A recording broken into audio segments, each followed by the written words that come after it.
जय हिंद दोस्तों, एक बार फिर स्वागत है आपका अपने YouTube चैनल में। आज की इस वीडियो में हम वर्ल्ड और इंडिया ज्योग्राफी के अंतर्गत पर्वत और उनके टाइप्स जो पूछे जाते हैं उन सबको ट्रिक और फंडे के साथ दिमाग में अच्छे तरीके से सेट करने वाले हैं, जो पेपर में आपके सीधे सीधे हिंट करेंगे और आपका क्वेश्चन गलत होने से बचाएंगे। इंपॉर्टेंट टॉपिक है, ध्यान से पढ़ेंगे। पर्वत, पहाड़ और पठार में अंतर क्या होता है और इनको किस प्रकार से हमें समझना है, उन सबको कवर करते हैं।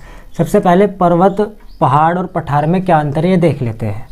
अक्सर आप जब ऐसी स्ट्रक्चरों को देखते हैं तो आप इन्हें बोल देते हैं कि पर्वत भी है, पहाड़ भी है, पठार भी, लेकिन पता नहीं लग पाता कि कब होगा। इनकी परिभाषा यूपीएससी एग्ज़ाम द्वारा पूछी जा चुकी है। परिभाषाएं कैसे होती हैं? एक तो कंडीशन ये है कि 1000 मीटर से ऊंचे होने चाहिए। कितने? 1000 मीटर से ऊंचे होने चाहिए। पहले मैं बता देता हूँ पर्वत की कंडीशन क्या है कि 1000 मीटर से ऊंचे होने चाहिए, प्लस उनकी कुछ चोटी भी होनी चाहिए, यानी कि नोक बनी हुई होनी चाहिए इस टाइप से। दूसरी कंडीशन वो क्या हो जाएगा? पर्वत। दूसरी कंडीशन है पहाड़। पहाड़ किसे बोलेंगे? इसकी कंडीशन ये है कि ये 1000 मीटर से नीचे होने चाहिए, प्लस इनकी चोटी होनी चाहिए। चोटी होगी 1000 मीटर से नीचे होंगे तो उसे क्या बोलेंगे? हम पहाड़ बोलेंगे। तीसरी कंडीशन है पठार की। इसकी कंडीशन ये है कि ये 1000 मीटर से तो ऊंचा होना चाहिए, लेकिन ऊपर से ये फ्लैट होना चाहिए। कैसा होना चाहिए? फ्लैट, यानी कि समतल होना चाहिए। समतल होना चाहिए तो क्या कहलाएगा? आपका पठार कहलाएगा। ये तो था इनका अंतर। अब वलित पर्वत और जो अन्य कंडीशन इनको याद कैसे करना है उसके बारे में देखते हैं। वलित पर्वत को ही मोड़दार पर्वत या फोल्डेड माउंटेन भी इन्हीं को बोलते हैं, मोड़दार और वलित पर्वत। इनका निर्माण कैसे होता है? किनका निर्माण बात करते हैं हम? वलित की। इनका निर्माण वलित पर्वत का निर्माण, इनका निर्माण संकुचन के द्वारा होता है। संकुचन किनका होगा? प्लेटों का। जो पृथ्वी में प्लेट पड़ी हुई है उनके संकुचन के कारण, तो जो उनमें से एक हल्की प्लेट होती है वो एक हल्की प्लेट ऊपर उठ जाती है, जो किसका रूप ले लेती है? एक पर्वत का रूप ले लेती है। तो वलित पर्वत का निर्माण किसके कारण हुआ? संकुचन के कारण। और संकुचन के कारण यदि आप देखते हैं कि प्लेटों के टकराव के कारण ही हिमालय की उत्पत्ति हुई है, यानी कि हिमालय, इतना बड़ा हिमालय खड़ा हुआ है। तो हिमालय किस पर्वत श्रेणी में आएगा? तो वलित पर्वत श्रेणी में आएगा। यानी कि वलित पर्वत का उदाहरण है हिमालय। पूरा का पूरा हिमालय किसका उदाहरण है? वलित पर्वत का। अब इसके लिए एक ट्रिक जो लगी है, जिनको हमें याद करना है, यू आर ऑल एंड, यानी कि यू आर ऑल एंड। एक दिन आप सब खत्म हो जाओगे, आप इसे याद ऐसे रख सकते हैं। यू से ध्यान रखना है यूराल, यू से क्या ध्यान रखना है? यूराल पर्वत। आर से ध्यान रखना है रोकीज पर्वत। ऑल से ध्यान रखना है आल्पास पर्वत, और एंड से ध्यान रखना है एंडीज पर्वत। एंड से क्या रखना है? एंडीज पर्वत। तो एंडीज पर्वत कहाँ है?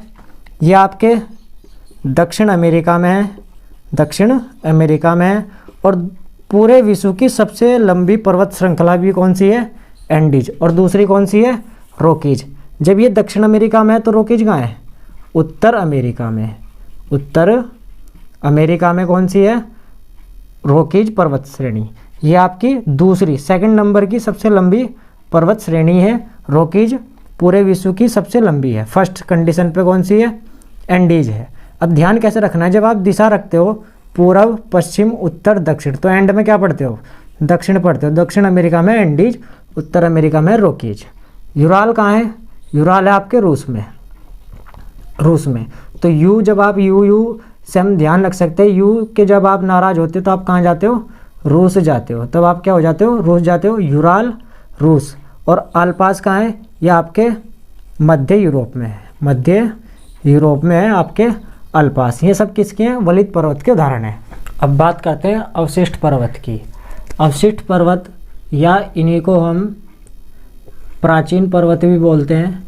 प्राचीन पर्वत, इनका निर्माण कैसे हुआ है? यदि इनके निर्माण की बात करें, अवशिष्ट पर्वत या प्राचीन पर्वत के निर्माण की बात करें, तो इनका निर्माण अपर्दन मतलब एक टाइप की घिसावट या उसी को हम अपक्षय भी बोलते हैं। यानी कि कोई पर्वत था और वो घिस कर जो है ऊपर से ख़त्म हो गया है, तो प्लान हो गया है, घिसावट हो गई है, तो इनका निर्माण किससे हुआ है? अपर्दन से हुआ है, अवशिष्ट पर्वत। इसमें उदाहरण के तौर पर जो ट्रिक लगाई है, अरे से ध्यान रखना है आपको, अरावली ये दुनिया का सबसे प्राचीन पर्वत है। कौन सा? अरावली सबसे प्राचीन पर्वत है। छत से ध्यान रखना है आपको, छतपुड़ा या सतपुड़ा पढ़ सकते हैं। पर से ध्यान रखना है आपको, पारसनाथ और चल से ध्यान रखना है आपको, विंध्याचल पर्वत। तो ये ऐसे पर्वत हैं जो अवशिष्ट पर्वत के अंतर्गत आते हैं। इसमें आप राजमहल की पहाड़ियाँ भी याद रख सकते हैं। राजमहल की पहाड़ियाँ भी कैसी हैं? अवशिष्ट पर्वत के उदाहरण में आती है। तो ये इंपॉर्टेंट है, ध्यान रखने। ये सारे के सारे कहाँ हैं? आपके भारत में है। विस्तार इनका अलग अलग राज्यों में। अरावली आपके राजस्थान, गुजरात, मध्य प्रदेश थोड़े इलाके में आती है। पारसनाथ आपका झारखंड में आता है। पारसनाथ, सतपुड़ा आपके मध्य प्रदेश और विंध्याचल पर्वत श्रेणी ये भी आपकी एमपी में। ब्लॉक पर्वत और भ्रंश उत्थान पर्वत किसे बोलेंगे? जब दो प्लेटों के मध्य का स्थान नीचे धंस जाए तो ये दोनों आपस में प्लेटें ऊपर की ओर दिखाई देंगी पर्वत की तरह, और ये नीचे वाला स्थान धंस गया है, तो इस वाले क्षेत्र को ही बोलते हैं हम भ्रंश घाटी या रिफ्ट वैली। तो इसको ही रिफ्ट वैली या रिफ्ट घाटी या भ्रंश घाटी बोलते हैं। ब्लॉक पर्वत का निर्माण हो जाता है। अब ब्लॉक पर्वतों में या भ्रंश उत्थान में जो नदियाँ बहती हैं, यदि अभी इसको देखें हम, तो यहाँ विंध्याचल, सतपुड़ा और एक पर्वत इधर की साइड पे है। तो इसमें जो नदियाँ बह रही हैं दो, एक तो नर्मदा और ताप्ती, ये दोनों नदियाँ भ्रंश घाटी से होकर बहती हैं। तो इसलिए ये नदियाँ कभी भी डेल्टा का निर्माण नहीं करती है। तो डेल्टा का निर्माण नहीं करने वाली दो नदियाँ कौन सी है? नर्मदा और ताप्ती। ये आपसे पूछे किस प्रकार के पर्वतों में बहने वाली नदियाँ डेल्टा का निर्माण नहीं करती, तो आप लिखेंगे वहाँ पे ब्लॉक पर्वत। अब इसके उदाहरण जो हैं उनको कैसे याद करना है? देखो, ब्लैक माउंटेन कहाँ है? जर्मनी में। याद कैसे होगा? ब से ब्लॉक, ब से ब्लैक, ब से ब्लू हिल्स, नीलगिरी पहाड़ियाँ कहाँ हैं? भारत में, तमिलनाडु की साइड में। तो ये भी कैसी है? ब्लॉक पर्वत के उदाहरण है। साल्ट रेंज कहाँ है? ये आपकी पाकिस्तान में है। तो भी कैसा व्यक्ति है पाकिस्तान? ब्लैक लिस्टेड व्यक्ति है, ब्लॉक करने वाला व्यक्ति है। साल्ट रेंज भी कहाँ हो जाएगी? ब्लॉक में आ जाएगी। सियरा नेवादा ये आपके कहाँ है? कैलिफोर्निया में है। कौन से पर्वत? सियरा नेवादा। तो सियरा, जब सिर पे देखते हो आप तो सिर कैसा दिखाई देता है? ज़्यादातर ब्लैक दिखाई देता है, सबके काले ब्लैक स्टार्टिंग में दिखाई देते हैं। तो सियरा नेवादा ब्लॉक पर्वत में आएगा। साल्ट रेंज भी ब्लॉक पर्वत में। ब्लू हिल्स भारत के अंदर ब्लॉक पर्वत में, और ब्लैक हिल्स यानी कि ब्लैक माउंटेन्स किस में आएंगी? ये भी आपकी जर्मनी के अंतर्गत ब्लॉक पर्वत पे आएगी। अब ज्वालामुखी पर्वतों में जिन पर्वतों का निर्माण ज्वालामुखी के फटने के बाद हुआ है वो कौन कौन से हैं? किलीमांजरो पर्वत कहाँ है? ये किलीमांजरो पर्वत आपका अफ्रीका में। फिर एक मोना लोआ ज्वालामुखी भी है, और मोना लोआ एक जो ज्वालामुखी पर्वत भी है।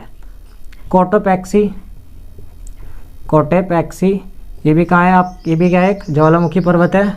और फ्यूजियामा यानी कि आपके जापान का, ये भी कैसा है?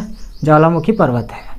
तो ये थे हमारे पर्वतों के प्रकार, जिसमें हमने काफ़ी चीज़ों को याद किया ट्रिक और फंडे के साथ।